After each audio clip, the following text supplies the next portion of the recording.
I am sure sports. You know me there, from coast to coast representing. I mean, I say this is righteous representing for Omar. You don't know, come get the sports over here from near and far. Boy.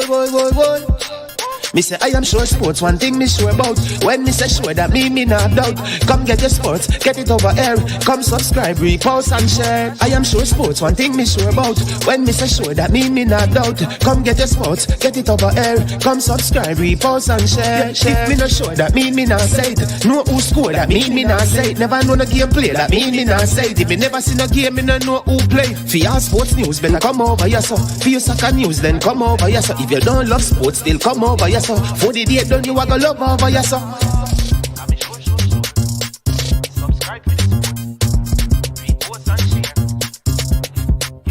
So when it comes on to behavior concerning football, Jamaica is decent.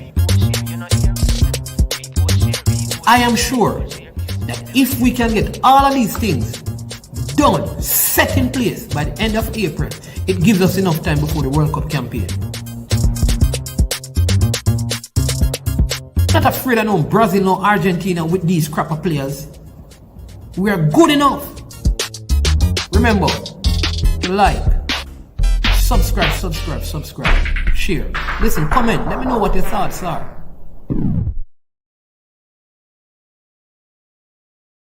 Trick Jerk Marinade gives your meats and vegetables authentic Jamaican jerk flavor. The spices are directly from Jamaica. Spices like jerk seasoning, allspice, Scotch bonnet pepper, fresh scallions, thyme, ginger, and garlic. The key ingredients to a great jerk marinade. 0% sugar and low in sodium. You want to try it? Tip of 18 Jamaican herbs and spices. Add delicious, bold flavor to your next grilling experience. Flavoring sauce, a marinade, basting, condiment, or topping. Trick Nick Jerk Barbecue Sauce. William Knibb Memorial High School D-Cup Alumni presents its third annual fundraising barbecue on Memorial Day, May 30th, 2022. Wear your favorite jersey to Wilsonwood Park in Mount Vernon, New York. Remember to take exit 12 off the Hutchinson River Parkway. Music by DJ Mad Max of Sound 1000. Proceeds to aid the William Knibb High School Costa Cup team. For more information, contact Keegan 304-607-4034. Our Codfish at 954-639-2991. Proud of people, it's important. Remember, make sure say, oh no, did that.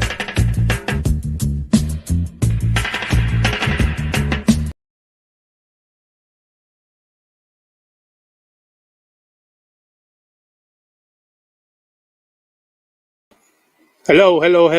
Good evening, good afternoon. My name is Pioneer and this is I Am Sure Sports. And this is another one in the series around the NBA. All right, I know the name you're seeing on the screen.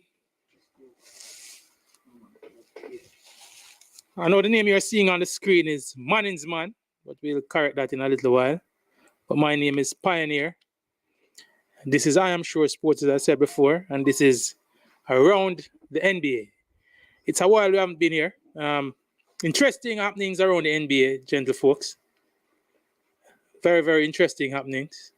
I'm expected to be joined today by a couple of my friends, some usual suspects. I expect to have the man Kemz here. I'm expecting to have the man Preacher and the man Chris Lynch. All right, and these gentlemen will be discussing with me what has been happening in the NBA. The NBA is at the playoffs, and we are at the conference semi-final stage of the playoffs. We have, as it stands, 8 teams left in contention, 4 in the East, 4 in the West. Interestingly, gentle folks, in the conference final as it stands right now are the 4 top seeds from each conference. The 4 top seeds from the East, which is Miami, Boston, Milwaukee Bucks, and the Philadelphia 76ers. And we have the four top seeds from the West, which is the Phoenix Suns, the Memphis Grizzlies, the Golden State Warriors, and the Dallas Mavericks. It speaks to the form of these teams in the regular season actually being true to form, so to speak. These teams were able to dispatch their first round opponents quite easily, I must say. We had one sweep with Boston sweeping the much fancied Brooklyn Nets. We had the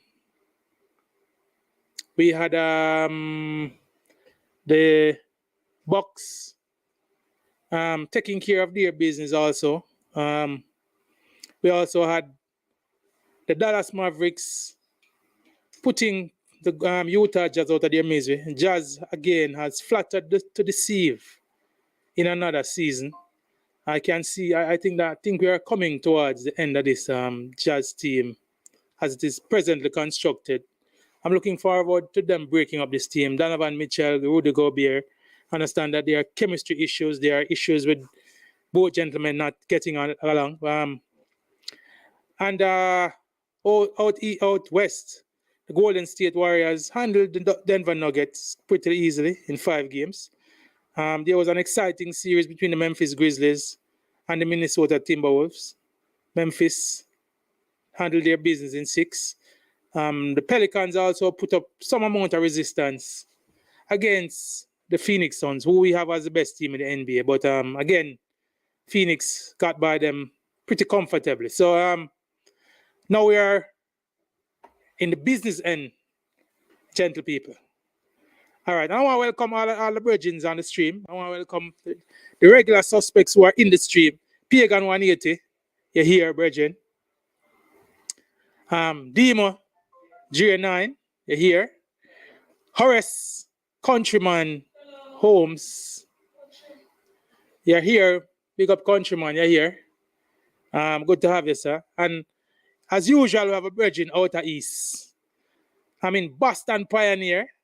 I went to give. All right, out of East. Give thanks out of East. Joining us live from Boston, my brethren. Boston, I like how Boston played last night, gentle folks. After being trashed in game 1, and a lot of persons had concerns, like myself, as to were they up to the challenge of the Milwaukee Bucks. Could this be a series that they might have been swept in? And I suggested in a different medium that what they needed was ball movement and man movement. And in the first half of the game last night, they did that. We saw them moving the ball, and that is how they have to counteract the length of this Milwaukee Bucks team. Can't drive the lane, can't take it to the basket. Brook Lopez, Giannis, Bobby Portis, too much length. You have to swing the ball left to right, have people cutting, have screeners, ball movement, get them off their game.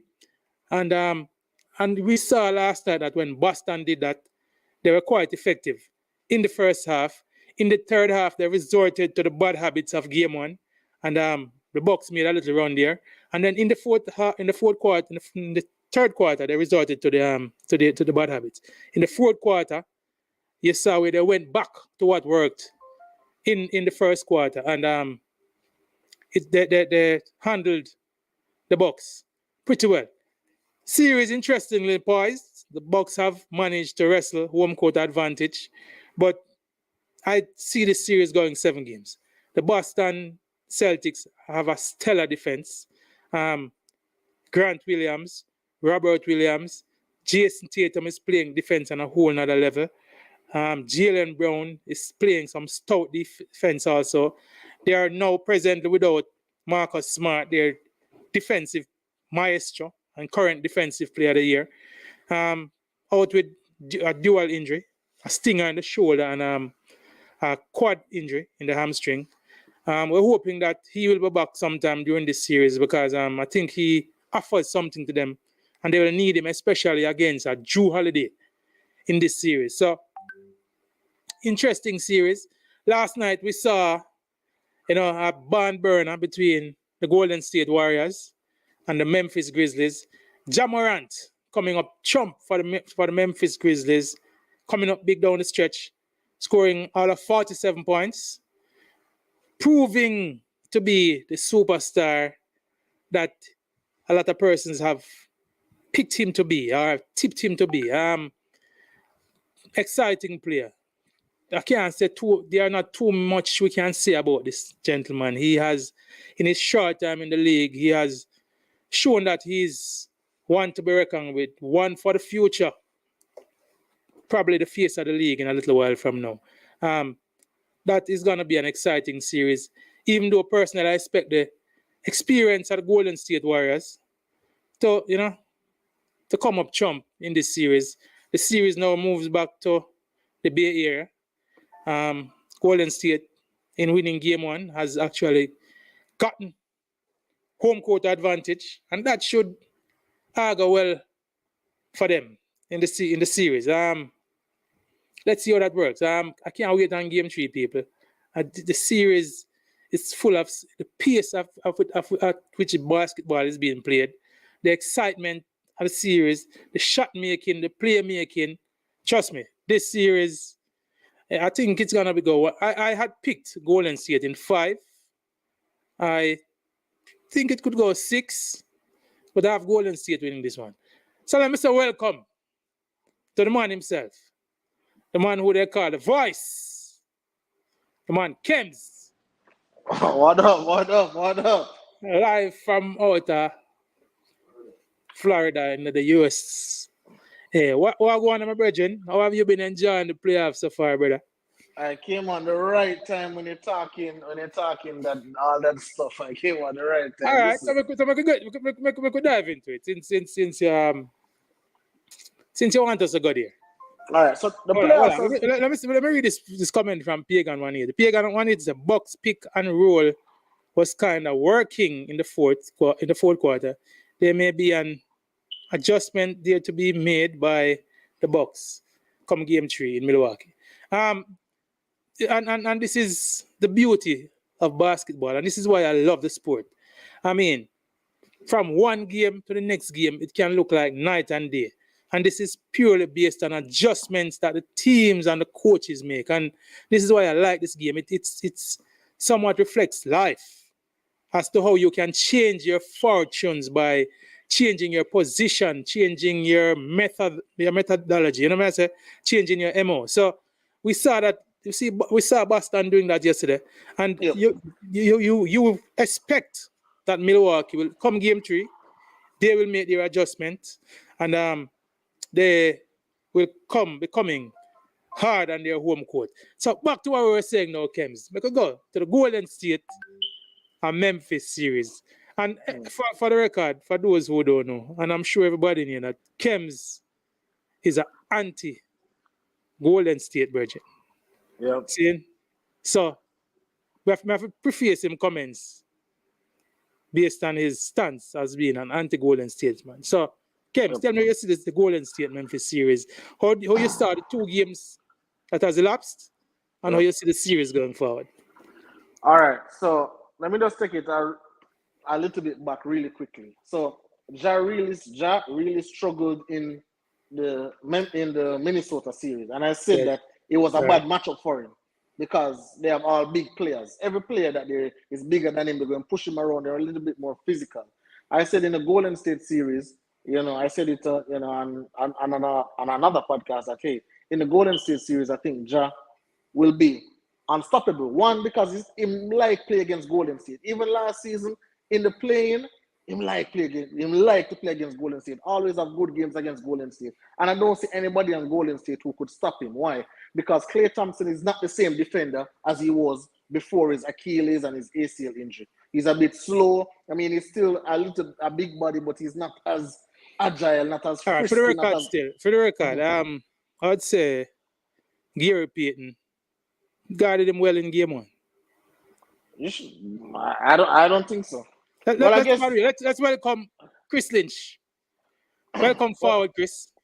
Well, I'll say. My name Jersey and all that. Bless up. All right. What I'll say, Welcome forward. Pioneer. Yeah, as you're saying, Kemz. Yeah, Pioneer. What I'll say is, if you want to tell me, say Gary Payton guard him as best as anybody on Golden State could, all right, then no problem. I have no qualms. What I'll say about the series really quickly, because I know you want to get Chris Lynch in, is that I think 1-1 is a fair score. Because I think Golden State could really be up 2-0, and I think Memphis could really be up 2-0. So I think either team could be up 2-0. So I think when it's a 1-1 split down the line, I think it's fine. But this Memphis team remind me exactly 2015 Warriors team. Young, free, just going out there and play basketball. And it looked like everybody's playing for each other. And remember, when you look at Memphis,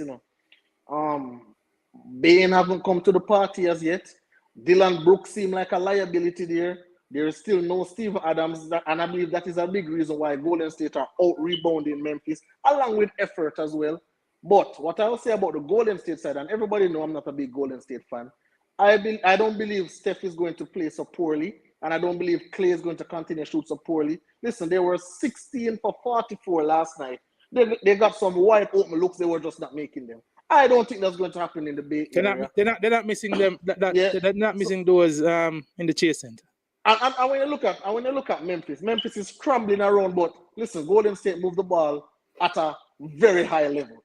So by the time you reach the shot already gone, they're just missing shots. I think Klay Thompson right now is averaging 13 points over those 2 games. I expect him to be better. I think it's going to be a really rough series. The hater in me is obviously picking Memphis. But one thing I'll say before I go, Steph Curry has to be better. When Ja Morant was making that 13-0 run, and Warriors come and them score 4 points, Steph Curry only scored 2 points out of that 4. As a superstar, that can't happen. You have to be better down the stretch. That's all I'll say on that. All right. Tend to agree with most of your sentiments, Kemz. However, I just think that Golden State will figure it out. Like you feel like the experience. I saw Steve Kerr do something. He put in game 1, he put Kuminga and Ja for a while. And even though Ja kind of beat him off the dribble a couple of times, I think that is the best outside of Gary Payton. I think that is the best bet in him guarding, because you don't want to use a Klay Thompson or a Steph Curry because you don't want to get them in foul trouble. Let Kuminga use his 6th foul and give you what he can give you off the bench. In the same way, you have Gary Payton. So, I think those not only foul trouble in the Pioneer, also when them exert so much energy in guarding. Yeah, it's hard for you to pick that up on the offensive end right now because you're tired. I agree. Last night, I think Steve Kerr made a small blunder. Might have affected the impact of the game. There was a play down the stretch that an offensive foul was called on Draymond. He went up for a rebound along with Ja Morant. Both players came down. There was minimal contact. If anything, if you ask me, I thought Ja Morant fouled Draymond on the play. Right.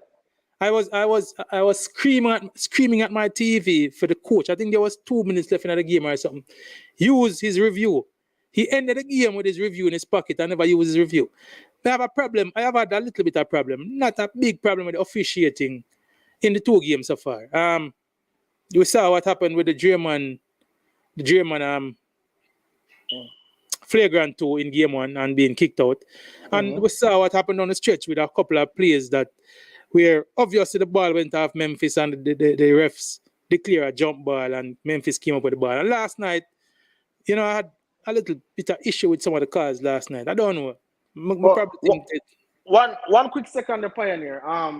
For the viewers who are watching, because the NBA used to have this rule where the last 2 minutes them review everything, right? They kick out that rule, so that rule is no more. So that is why you don't see them going to the monitor in the last 2 minutes. So just for the viewers who probably wondering what is going on, them dash the rule there. So that's why when they're not sure, it's a jump ball, right? It's a jump ball. But it was obvious. And I'm saying, it's obvious to us on the TV because we have the benefit of a replay. The commentators who were courtside were saying the same thing. So I don't know, the referees who were closer to the game and supposed to be watching the game more closely didn't see it. Now, Chris, Chris jump in. Chris, may I give you a little stretch, my brethren.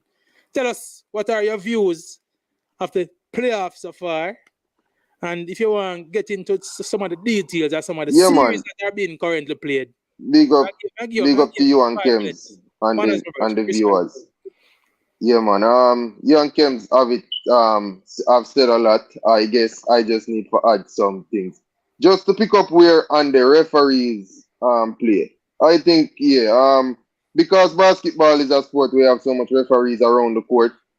Some players you don't know how they miss some calls, and I think the German Green getting it over the eye. There's a referee right there on the sideline. I don't know. I just don't understand how that referee, because it's not just one referee, you know. There's a referee right there, Yeah, man. right there, and he shouldn't have missed that call when basically German got hit in the eye. That was just blatant. It's not a TV call. That's just Hold on, blatant, right? Chris Lynch, I have a question. What call you wanted for the German elbow? What exact call you wanted for that? You're not going to get a fragrant, but it's a foul. I don't business about your intention, you know. It's not what you intended to do. A foul is a foul. You intended to get the ball most times, but you foul. So it's not in Okay. intention. Yeah, man. It's not a Not fragrant. a common foul was called on that play. No? Yeah, it's a common foul. That is Yeah. what I am saying. Yeah, man. And I didn't want them to throw out the person out of the game for that call. No, I don't think so. But otherwise, like you said, Pioneer, I don't see any big like from the referees. I think the Grizzlies set the tone early. Let the referee knew that they were going to play physical in Yeah. that game too. They said that sometimes you as a team have to set the tone, and I think the Grizzlies figured that if we set the tone early, referees won't call some things late in the game. And I think the Grizzlies masterfully figured that out. And I like that they set the tone early.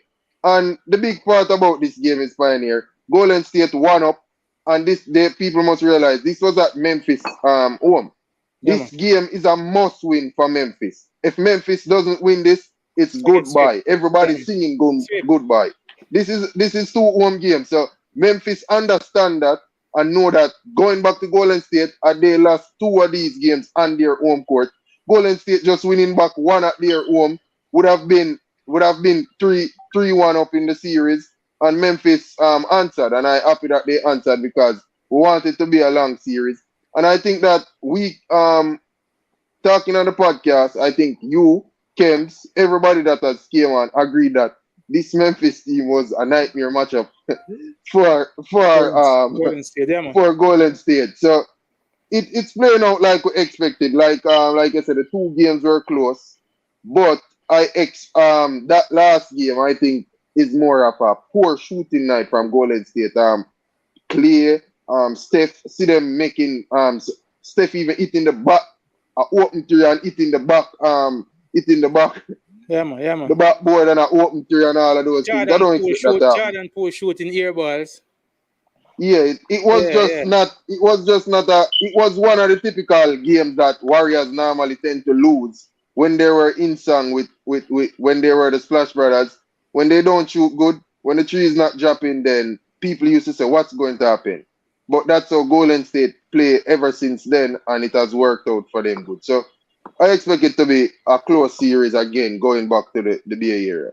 All right, gentlemen. So we have spoken about the Golden State series. Big up Countryman. Countryman say, and that is Horace Holmes, say, Wolf, great German. I don't know what Countryman means.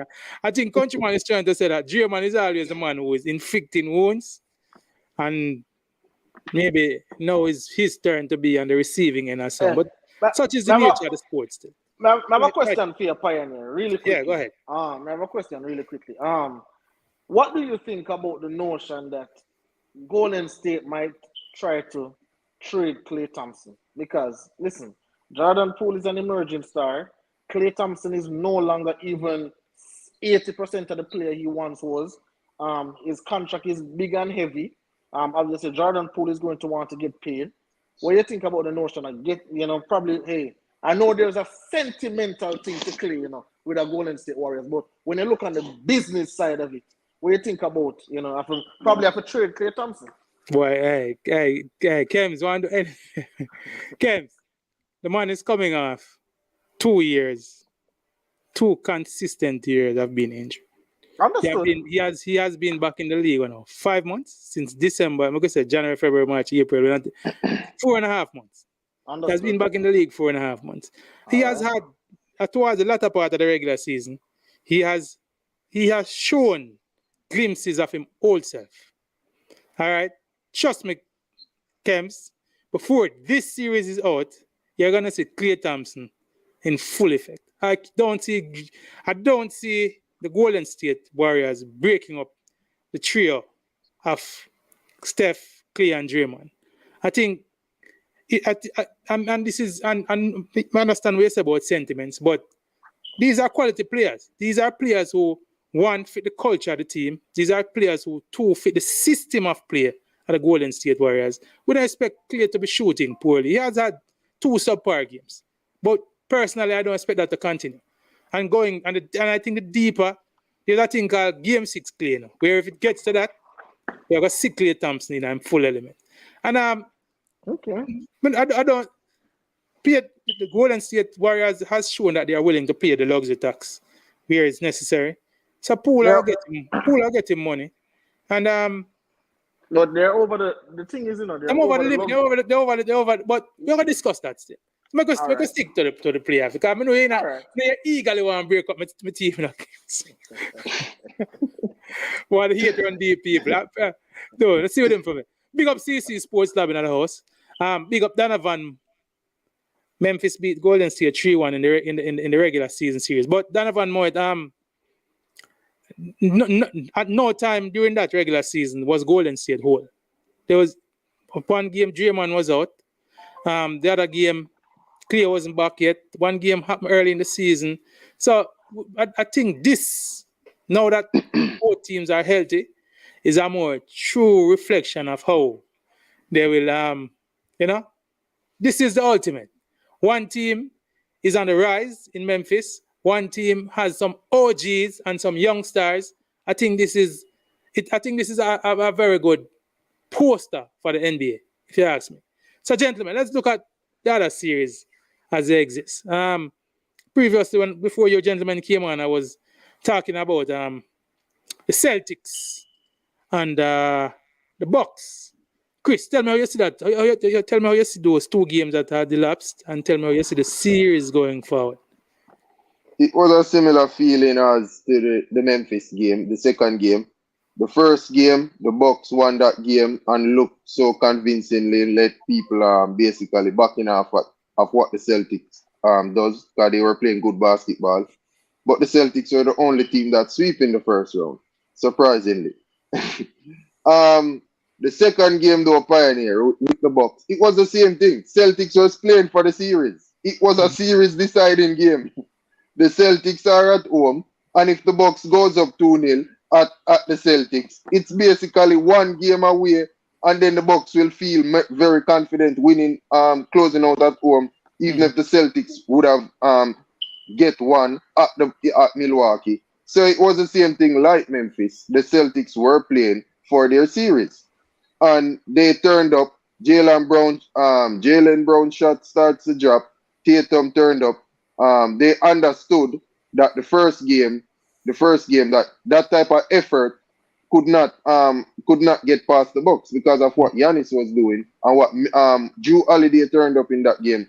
He was aggressive out of the blocks. Jrue Holiday didn't, and I think that's where the Celtics win the second game.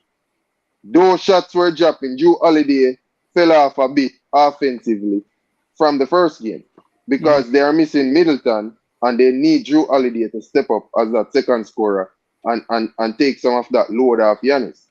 So I expect this one to still be a long series because of the Celtics. They can play basketball. They can play good defense. And they did that win without Marcus Smart. I guess one of their defensive guys, but Giannis is just like LeBron back in the days. And that's why I have them going to the final. So I just think that boxing 6 or 7. Yeah, I just think the league goes through Giannis at the moment. That's how it was when LeBron was in the East, and that's how Giannis is proven to be. You cannot stop. You basically cannot stop him, and they have a stat out on Giannis. He gives his shooters more open shot than any player in the NBA. That's because of how dangerous he is going to the rim. So he has 2, 3, 4 people coming to the rim with him, and then he kicks it out, and they are getting open shots and they are knocking them down. So the Boston has a lot on their hand, especially knowing what they face in the first round. It's not going to be easy, but I think they could go to game 7. All right, Kemz. Before you say that, personally, Chris Lynch, I saw a difference. I saw a different approach. I said it on the sports explosion with the World Tracer yesterday morning. What Boston needed to do was to move the ball more. They kept on trying to drive the lane. You can't drive against a 7-foot Brook Lopez. You can't drive against Giannis. You can't drive against Bobby Portis. The man was having a black party. Brook Lopez was blocking shots from before the player even reached within 2 meters of him. So he was blocking from all the way there. What they needed was ball movement, swing the ball left, right, have people cutting, and they did that to perfection in the first half of the game. And when you do that, the shots fall. You know what I'm saying? It works better when the ball is moved. When you have ball, I saw him Jason Tatum in the fourth quarter last night. He did the same thing 3 times. Screened, made the pass, run out to the 3-pointer, and got a good look. And he made those 3 consecutive 3-pointers last night. Same play. Man, and that is why Golden State can be so effective. Ball movement and man movement. If Boston wants to have any chance at all in this series, they'll have to without the ball, man. You have to move without the ball. You can't drive the lane. You can't attack the if you're getting to the lane, if you're getting in the paint, you can't get in it directly down the lane.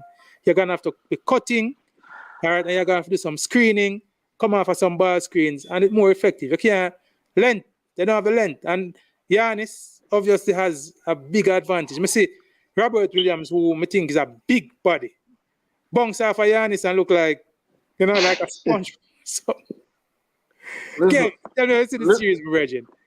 Listen, so I disagree with Chris Lynch, right? And I think somebody in the comment section asked about it when they said that Bucks could make an adjustment for game 3. Listen, the time when Bucks decided to make a run in that little third quarter, fourth quarter, that is when Boston offense became static.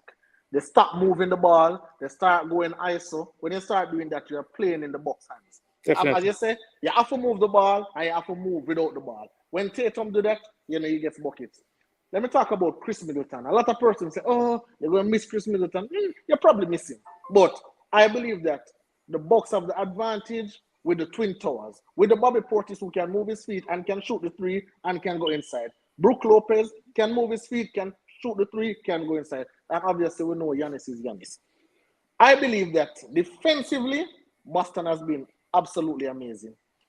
The reason why they lost the first game wasn't defense, it was offense. So let me give you a little bit of numbers, Pioneer. So Giannis now, we talk about Giannis is this, Giannis is that. All right.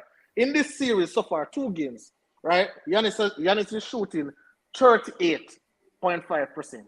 30, and this man is a man who shoots at the basket. So that shows me that Boston's defense is really legit. He has been making some jump shots recently, though. So. But at the first game, Kemz, in the first game, Boston didn't allow that. That is the thing. Boston basically took away the lane most time, and he has to be jumping from the free throw line somewhere around there. He just acknowledged that, Chris. He just said that Boston played great defense in both games. So you can't judge, you can't mark him so hard, Kemz. They have basically turned him into a jump shooter. But look at this. I'm not going to let you get away with that. Giannis in these 2 games, he has 18.5 attempts per game in the paint. 18.5% against Boston, and he's shooting 43% from that. That is defense. Let me tell you something. Who does Grant Williams remind you about? Pioneer. When you think about Grant Williams, who remind you about? Let's think about somebody really quick. On a championship team. An unsung hero. Who, German? No, man. It reminds me of Boris Diaw for the Spurs. Just look on the body. Just look on the body build. Diaw have a little more height. Yeah, they have a little bit more height. Yeah, but in terms of build. Yes, and then Diaw will make some timely threes there where you're not really expecting. The same thing with Grant Williams. He came in, I think he had 17 points yesterday and made some really big threes. It was big for them, sir. And he was the one guarding Giannis for majority of the time, and he was doing an excellent job. Very, very effective against Giannis. So what I'm saying is, Christian said mine got 7. I think it's going to be finished in 6. I think Boston will win the series in 6. Obviously, I don't think Jaylen Brown is going to go 5 for 5, 6 for 6 in the first half from threes. But I just think the defense that the Boston has, if they continue to move the ball how they're supposed to move it, I think they'll win this series in 6. Whether Chris Middleton come back or not, they find the recipe for Giannis. Because Giannis is making jump shots, But no, they still build the wall and they're still going to stand up straight. And I say, if a man is shooting 38% for the series with 18.5 attempts in the paint, that is something that we must talk about. All right. Donovan Moore disagrees with you, Kemz. Donovan Moore said Bucks in 7. That's all right. But Grayson Allen and Bobby Portis have to be consistent. But look at that. Pioneer, let me respond to that really quickly. Yeah.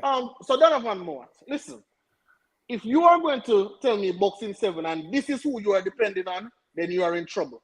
If these are who I have to be depending on, Giannis, Drew Holiday, and probably I would say Brook Lopez. If you're going to tell me about Grayson Allen, who was obviously atrocious last night, I am going to tell you that the Bucks will lose in 5 if these are who you're depending on. But I'm going to give Boston in 6 because I just think they're the better team.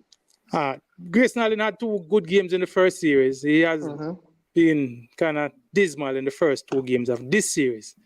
So let's see. It's a nice play, a nice piece. When he's hot, he's hot. All right, so let's see how it works out. But I think I agree that this series has the capabilities of being a very good series, and it could very well go 7. I want to welcome AZ, Cards, Phoenix Suns, and God. What a name. AZ Cards, Phoenix Suns, and God says Suns will host slap any team in this playoff. And since you went there, AZ Cards, let's take a look at the Suns series. Suns versus the Dallas Mavericks. We had the first game on Monday night. Game 2 comes up tonight. Suns look fairly comfortable. Dallas made a run. Luka was doing his thing in the fourth quarter. Tell me how you saw that game, Chris, and tell me how you see the rest of the series going. Yeah, this one is you can see that the matchup favor the Suns.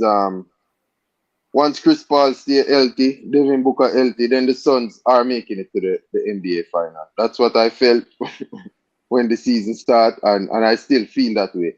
They still look like they are in control of what's taking place. Luka Doncic going to do what he do, but like Kemz just mentioned about the Bucks, you can't if the other role players, the Bransons, have to be very consistent, especially when you're playing teams that Chris Paul. If Devin Booker not having a good night, we know Chris Paul going to turn up. If that's what Devin Booker is asking Chris Paul to do, to score more, he can do that, especially when the game is close. He has a mid-range jumper that he just behave like he's going to the basket and he's not going, and he just pulls up and it's automatic. That's what makes him go 14 from 14 in a game that they're looking to close out. And Devin, to say something about what you said, Chris, Devin Booker don't have many bad nights. Not based on what No, he doesn't, because he gets the privilege to play with a leader of Chris Paul that he knows he can depend on. He's going to get good looks, and he's getting better and better at this 3-point thing, and that's just dangerous for the league. Dallas is a good team. They're just missing a couple pieces, and I can see them winning 1 game, but I can understand Chris Paul understands his injuries go so far back that he needs to get series done with quickly. An extra game for him is just an injury out. So he needs to get games done with quickly. And I just love the leadership of the coach. They seems like they understand what they are doing down in Phoenix. And this one is probably a game for 5-game series. All right. I say, welcome Gavin Lindo to the thing. I wonder if a G-Star that chime in, sir. Look like a G-Star, yes. Because that comment look very G-Starish, Big up. Let's see what the great Spencer Dinwiddie and the great Jalen Brunson do tonight against a quality team. All right, so both gentlemen and G-Star, if that's G-Star, Gavin Lindo. Let's say, let's acknowledge, without Luka at the start of the Utah series, both Dinwiddie and especially Jalen Brunson came up big. Yeah. All right, As Jalen they Brunson should. actually dropped 41 in a game. All right, and they basically, without Luka for the first couple of games, they did it for Dallas. All right, they have had one bad game. Jalen Brunson kind of look out of sorts in game one. All right. Which I think is fine. Which I think is Yeah, okay. of course, everybody is entitled to a bad game. All right? KD look out of sorts And for 3 of the remember 4 now, games he there played. you go. We're not talking about LeBron and KD here, and we are talking about a player coming up Regular. against the best team in the NBA. We have all acknowledged all season with the Golden State in tatters. Phoenix Suns has been the best team in the NBA. So let's see what happens tonight. Tonight is game 2. I'm sure that Dallas, like the other teams, even though Phoenix has home court and Phoenix is on their home court right now, the Dallas Mavericks must be harboring thoughts and hopes of winning game 2 and tying up the series. So let's see what happens tonight. I think I can see the series going 6. I think Luka is good enough to win 2 games, but I just think the depth of the Phoenix Suns will prove a little bit too much for them in this series. And I expect Brunson and Dinwiddie to have good games too. All right, so Gavin Linda, like you, my boss, we are here waiting to see what will happen.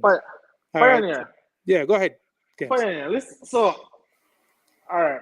What I see with this series, right, is that the Suns are saying, Luka, if you want to have 100 points, you score 100. But the others around you will never ever beat us. And if you notice, Luka was doing his thing, and they were still down by 15, 16, 17 points. All right. And even Jason Kidd alluded to it. Jason Kidd said, hey, Luka is on the train, but we need somebody else to join him. I think this is an absolute sweep. I am with Chris Lynch. I don't think Devin Booker hamstring want to play more than 4 games. I don't think Chris Paul want to play more than 4 games because he always gets some ticky-tack injuries for some reason around this time. So I don't think they want to play. NBA. Yeah, so I don't think they want to play more than 4 games. But when I look on the totality, when I look on Phoenix and Utah, DeAndre Ayton is not Rudy Gobert. I'll tell you that. Not Rudy Gobert might be a defensive anchor, but offensively, you have to account for DeAndre Ayton.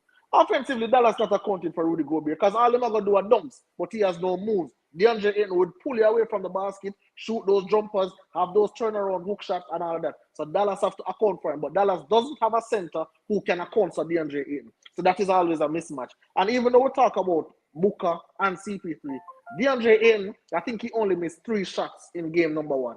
So he's been very effective. As Kristen said, I believe the level that the coach has this team at, especially with the disappointment that they faced last season, I think it's like a Spurs when the Miami Heat beat the Spurs and the Spurs came back the next series with blood in their eye. I think it's the same thing with Phoenix. They're just on a mission, and as a Chris Paul setting curfews and everything, so everybody is aligned with what's going on. I don't think Dallas win a game. I think they're overmatched. Only Luka alone, and that can't help you alone. Luka will get 50, but where the other points coming from? And they can't stop Phoenix. They can't stop Booker. Can't stop Chris Paul. Miles Bridges getting his own. Cam Johnson getting his. DeAndre Ayton getting his. It's just a mismatch. All right. I see CC Sports Lab making a comment here. So with Luka, their role is limited because Luka's usage percentage is like 33%. And true, that's true. Luka needs to give up the ball a little bit. Forget your players involved because if you are so ball dominant, then when the time comes up and you're double and triple team, then you expect these guys to make shots. And if they're not, if they have been seeing the ball for the entirety of the game, then obviously they won't be hitting these shots. So I agree with you, CC. Luka needs, especially in the early part of the game, he probably needs to share the ball a little more, get Brunson involved, get in with it. That's their best chance for me of having an impact in the series. Get them involved early, make them get touches, and then, when the game comes down to in the home stretch, then they feel comfortable making some shots and making big plays. All right. As I said, for me, Luka is good enough for 2 games in this series. Luka won his first playoff series this year. All right. He has been to the playoffs for 3 consistent years. This is the first year he's winning a playoff game. I think he wants to do a little bit more this season, and it will all go well for him going forward. Let's look at let's go out east, Chris, and look at the Miami Heat and Philadelphia 76ers series. Tell me you see that, Chris. One game down, Miami handled their business. No Joel Embiid for Philly. Joel Embiid won't be playing tonight again. James Harden looking like a shadow of his old self. Tell me how you saw the game and tell me how you see the series going with Bridget. This is where we let Pioneer have his viewers. Pioneer been singing about this Miami team. I tell him I don't. I tell him Miami won't be a threat. But this is where you have to give Pioneer his due. He's been singing Miami all season. I feel like from game one, Pioneer been singing Miami. Definitely. Pioneer, I must say, I watched them in the first round playoffs, and as soon as I watched game one, I could tell what you see from the beginning of the season. They are good defensively, and with I still expect when Embiid come back, it will be too late because I already reviewed this matchup from game one. I said, okay, let's see, Philly is coming out. Miami coming out, they're going to meet up. And I just think that defensively, the Heats have too many bodies. I feel as if the Heats, everyone on the court is no defensive liability. So if a switch comes, it seems like you don't go down. So you get the pick and roll, anybody playing with Miami don't even make no sense unless it's a size. But everybody defend at a high quality. And I think that's where Miami have an advantage. James Harden, like I was telling Kemz elsewhere, that how he played in that Raptors series, it won't be enough playing against Miami. Even if Embiid was there. And Embiid wasn't there and James Harden shoot only 16 shots. That's not enough. James Harden only contributed to 4 points in a fourth quarter. That's just not enough. James Harden is a shadow of himself, like you say, Pioneer. Not in a system of Mike D'Antoni isolation ball, and he just looks different. Should have took up the mantle more. I think they went in with a boots and they came out flat. They came back from like 12 or 15 points down, 1.5 by 1 point, and they came out flat. And Miami just basically went in the next year. And Miami is the next team that's looking very like Phoenix Suns. They play high quality defense, and you know how far that takes in the playoffs. Because the stars normally be the stars, like we see Luka getting his, Giannis going to get his, but can you play defense at some critical part in the game? I think Miami can do that. I can't see this series going beyond 5 either. I agree with you, Chris Lynch. Miami is on a mission. I want to remind you of something. Miami trashed the Bucks in the year that they went to the final. Last year, the Bucks came back and swept them. Miami retooled. They went for champions. They went for grit. I think they probably felt that this team is a little soft. And this is why I've been big on them all year, Chris. But I see the mission. They were, and Spoelstra and Patrick, the man, is a genius coach and a genius GM. All right, they went for Kyle Lowry, gritty player, champion. They went for PJ Tucker, grit, champion. All right. Now, the Miami Heat have one focus right now. They're itching to face the Milwaukee Bucks. The Miami Heat want revenge. They want blood. They were swept and embarrassed last year by the Bucks. And remember now, the Bucks had PJ Tucker last year. Miami went for PJ Tucker. These guys said, listen, we want him. He gives us something that we need. All right, so just for me, even with Embiid, I give Philly one game. If Embiid comes back in game 3, he's probably good enough to win the first game at home. Miami wins the second game, and they come back to Miami and they close out the series. And Miami sits and wait for the winner of the Bucks and Celtics series. And I know they would prefer that to be the Milwaukee Bucks because they want back that showdown. They want back that matchup with the Bucks this year. So Miami, for me, big on Miami. I can't see Miami Heat coming out of the East, and I've been saying that all year. So don't sleep on Miami. Miami is a dangerous team. Moving on to... But Pioneer, just note that even though Embiid was out, Kyle Lowry was out, he's a starter for Miami. So people probably get overshadowed that Kyle Lowry wasn't even there because Yeah, the Miami Heat didn't look like they lacked anything in that game. So people probably didn't realize that. Duncan Robinson was big in the last series, didn't play. This is a team that they have. I think it's one of the deepest teams. When you have Tyler Hero coming off the bench, who is a shot maker and a scorer extraordinaire. All right, you can't sleep on this team. The starting lineup is big, and the bench is even bigger than the starting lineup. Believe me. You understand?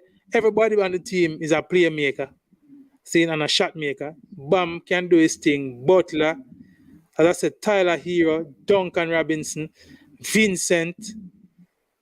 This team has depth. All right, Oladipo, I saw in the dying moments of the game the other night. I didn't even see him. I heard he played. And when I went back and watched the highlights, I realized that he actually got minutes. And we know the quality of Victor Oladipo. So, Miami, big side. Big team. So, and I know, as I said, I know they are itching for that rematch with the Bucks. So, let's see how that one plays out. Chris, could just look at an overview. Tell me, based on how you see the thing going right now, who you see coming out of the East and who you have coming out of the West. Yeah, it's still a tight call. Golden State looks like Golden State, but I still think Phoenix can get the job done.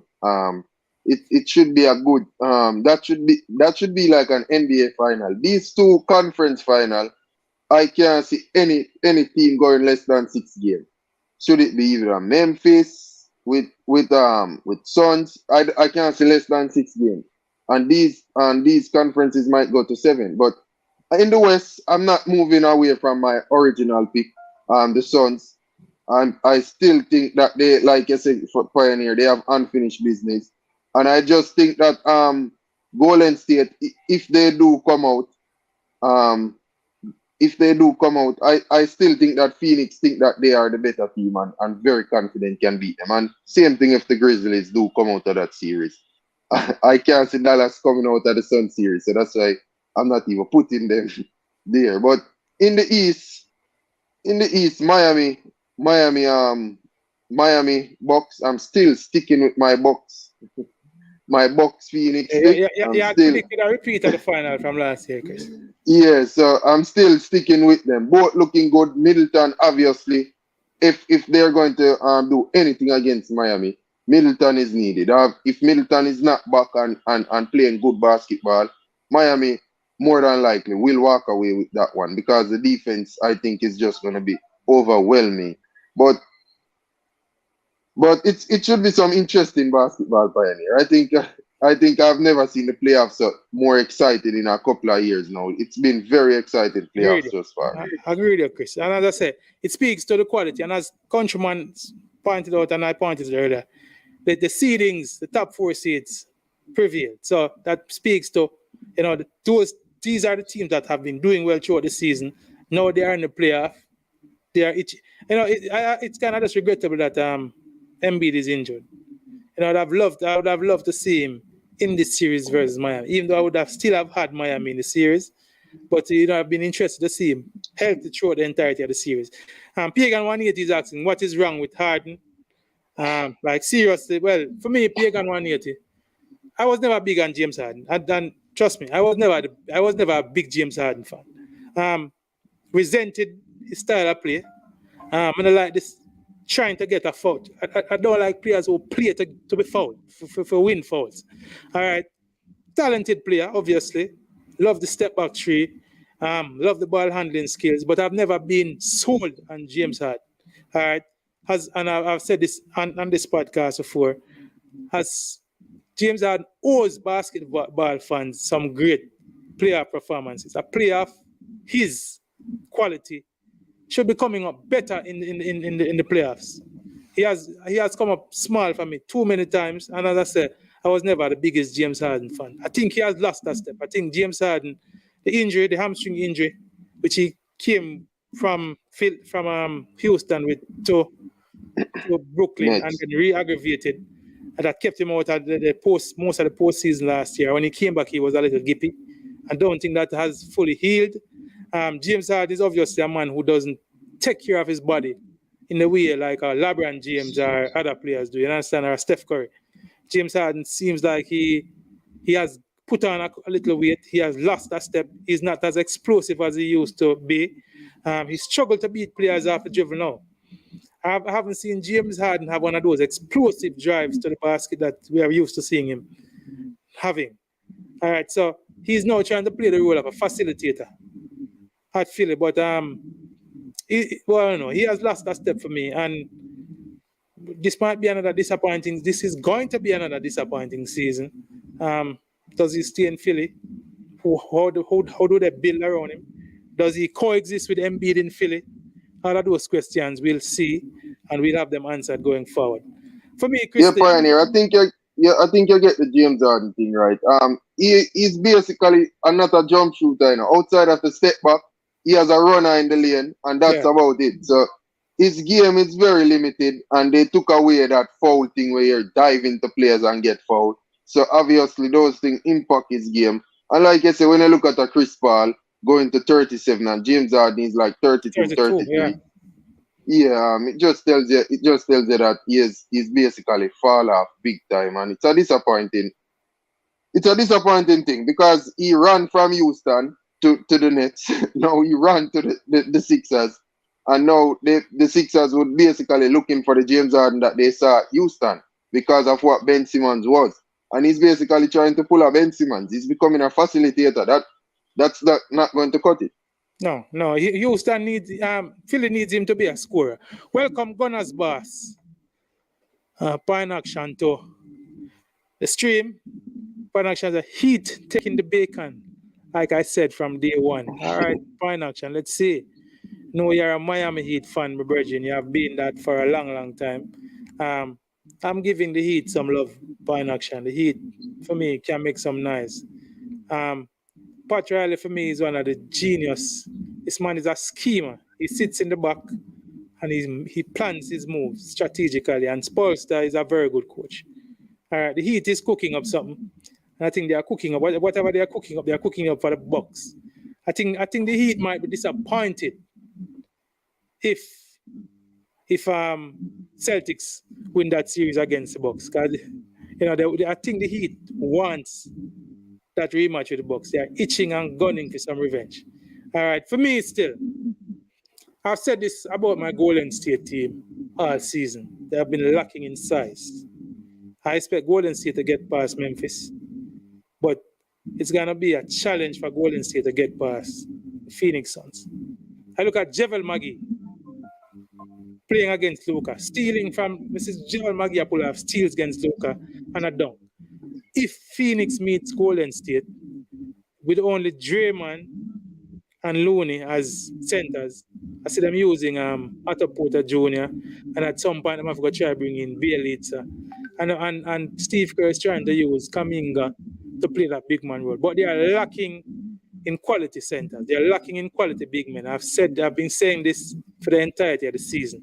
I think that is going to be the Achilles heel from a Golden State team. Since I have Phoenix and Golden State in the conference final. And Phoenix, for me, I would love Golden State to win, but I'm giving Phoenix the edge. I'm giving Phoenix the edge, winning in 6 or 7. All right. Out in the East, I see Miami and Milwaukee in the conference final. It wouldn't surprise me if the Celtics pull one over on the Bucks anyway. So it could either be Miami Celtics or Miami Bucks. May I give Miami the edge, I'm altering my pick. Based on what I've seen from Miami, I'm giving Miami the edge to come out of the East. I think Miami, they are rounding into form at the right time. They have just had the engine shackling all year. Even with that, they finish atop the East. And I think they're going to turn up the volume and they're going to turn up the rev in the playoffs here. I think even in the first series that they played against Atlanta, and even in the one game that they have had so far, still that they're in cruise control. I think Miami turns up the heat, and I think Miami comes out of the East for me.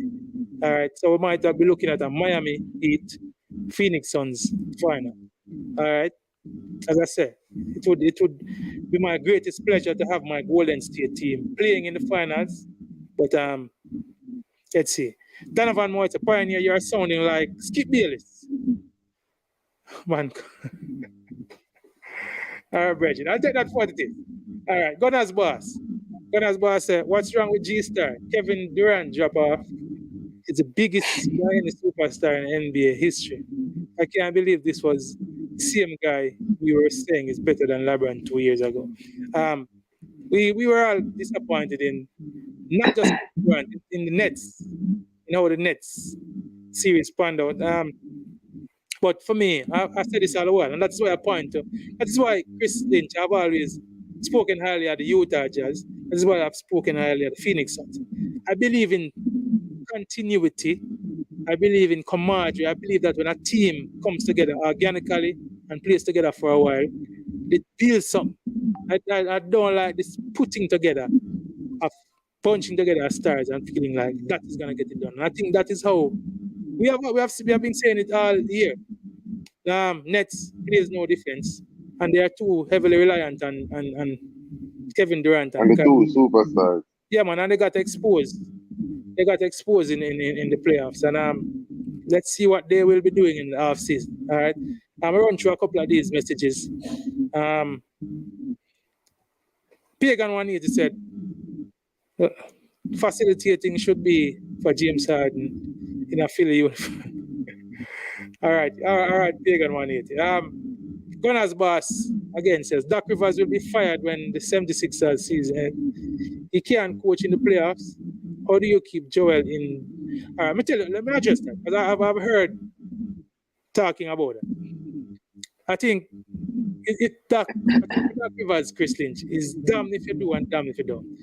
He has blown some big leads in the playoff in the past. All right, so here you are now. He was up 3-0 in the series. Toronto won 2 games, and people are saying, "Boy, here we go again. Toronto is gonna come back. Doc is gonna be the first coach in history to blow a 3-0 lead." So he's up in game 6. He's taking no chances. He wants to close out the game. He wants to keep his starters in the game to a point where he feels comfortable. 4 minutes out, even with a 27-point lead, is based on the history of Doc Rivers' teams. Doc is not feeling too assured. So it's damn if he do, damn if he don't. He kept Embiid in the game. I have Chris Paul as a starting player in the NBA, and I have Doc Rivers as a starting.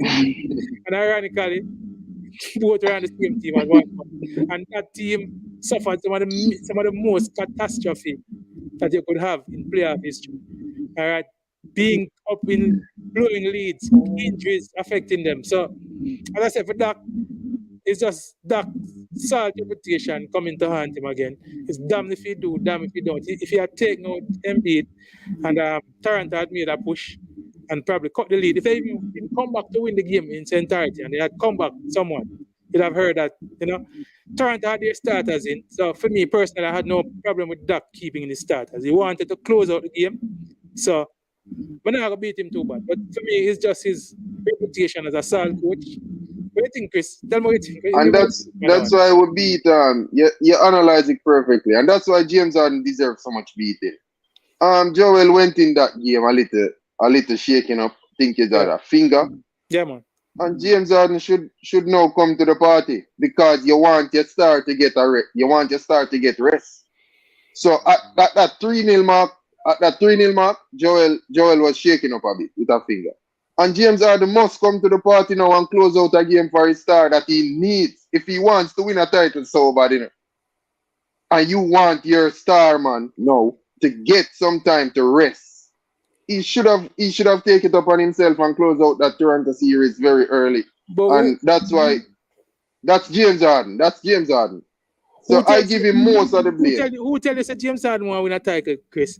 The body language of James Harden don't tell me. I don't see James Harden as a man who is pushing to win a title. All right, I don't know. James Harden has this little attitude. As I said, talented player, but trust me, as I said, I've never been big on James Harden because, all right, Gunners boss said Heat Grizzlies final. All right. He also says Memphis in 7. If last night game don't convince you, wait to see. All right. CC Sports Labs, Gunners boss. KD was injured and came back from the worst injury, and look at him. no other player. Tell CC said don't bother with. I've been looking out for CC, you know, with those excuses, you know, because I hear them, and every time they bring up an excuse Pioneer, I know the beating what they give them. I've been looking. I know CC would come to Kevin Durant defense, and that's unfair, CC. Before the series start, we said the Bucks. We were saying the Nets didn't have a good support cast. It wasn't the support cast that let down Kevin Durant and the Nets. No, the support the cast Nets, came good. The support cast went over top. Yeah, man. Can you believe the Nets shoot over 50% from the field? Bruce Brown and Kevin Durant, and that doesn't include Kevin Durant or Kyrie Irving. They got good minutes from yeah, man. Good offensive minutes from the support cast. Any beating that Kyrie Irving, if you want to give Kyrie Irving most of the beating because of what psychologically he did, probably could have affected Durant, you can give him, but Durant must get beaten. Look at the last game Durant played. He showed us that he's Kevin Durant. So any beating that Kevin Durant get, he's deserving it. He's the one who took up and went and followed back at Kyrie. So Kyrie now, his child is giving him hell. All right, gentlemen, we have a couple more minutes left in the stream. CC is saying Tyrese Maxey as a rookie in this. Tyrese Maxey a rookie in this. James Harden, man, said don't sit beside me, scrub. Okay. Donovan Moore, give Tyrese Maxey some flowers. Good young player. I agree. Tyrese Maxey, you have two young players. Them actually resemble each other. One play for the Clippers, one play for the 76ers. Tyrese Maxey and Man. To read them two players. They play with fire in them belly. And trust me, two players for the future. Big and Tyrese Maxey. I don't want to see him go. Countryman is cautioning me. And I figure this caution is about Miami. He said, not so quickly, Pioneer. Let's see after the second game what lies ahead. All right, country. It's just that I have been big on Miami for the entire year, country. I'm not jumping out of that wagon. Trust me. Gunners Boss is responding to CC. Gunners Boss and CC. Every team every team had and still have injuries all season. Why y'all need to place blames where y'all need to place blames where they are they are supposed to be. KD and Kyrie killed the Nets' chances. KD didn't show up. I agree with you, Gunners Boss. If you even want to blame it on injuries, I think you still have to listen. When you put together a super team, when you're gonna get hit from people, all right, and then two, there are gonna be expectations, and when you fail to live up to those expectations and you fail to achieve, then the hate is gonna come down on you twice as heavy, brethren. You have to bear that cross and carry it until you actually get success, or until the super team is dissolved or dismantled. And even when that super team is dissolved and dismantled, if you don't move on to something that is successful, then the hate will follow you. All right, KD got that hate when he came to Golden State, but he was successful. All right, so it kind of cushioned that. He moved from Golden State, went to the Nets, got Kyrie, they got James Harden. A lot was expected. Them far short of expectations. You have to tell me. All right. Pagan 180 is a real talk, Chris. I don't know what I make reference to, but Gunners Boss. When was Harden ever show up? I agree with the Gunners Boss. All right. Team the men, because good to have Nets doesn't play D. That's true, Donovan Moore. And I think that was what let them down. All right, because they had good offensive play, but I think on the defensive end they were deficient, and their defense was basically non-existent. So I think that let them down. All right, CC responding to Gunners Boss. Gunners Boss, I'm talking about the injury he suffered in the Toronto series. All right. KD got over that long time ago. Because he came back in this season, start out like a house on a fire. Yeah, man, and he played spectacular. He was averaging like 29, 30 points in KD. No, if you're MVP talking about chance. that was 2 years ago in a bridge. And KD came back last year, especially in that box series. He was spectacular in that box series last year. Yeah, man, him get over that, man. KD showed that he got over No excuses. KD have got reel and shuffle. Or I don't know. They have got think about think together a good Rasta at the Nets. Apparently, him and Kyrie stuck together. It's a marriage made in heaven or hell. I don't know what we want to call it. But obviously, they have stuck. They are stuck together. We hear about negotiations with Kyrie's contract and talks of Kevin Durant insisting that Kyrie be kept.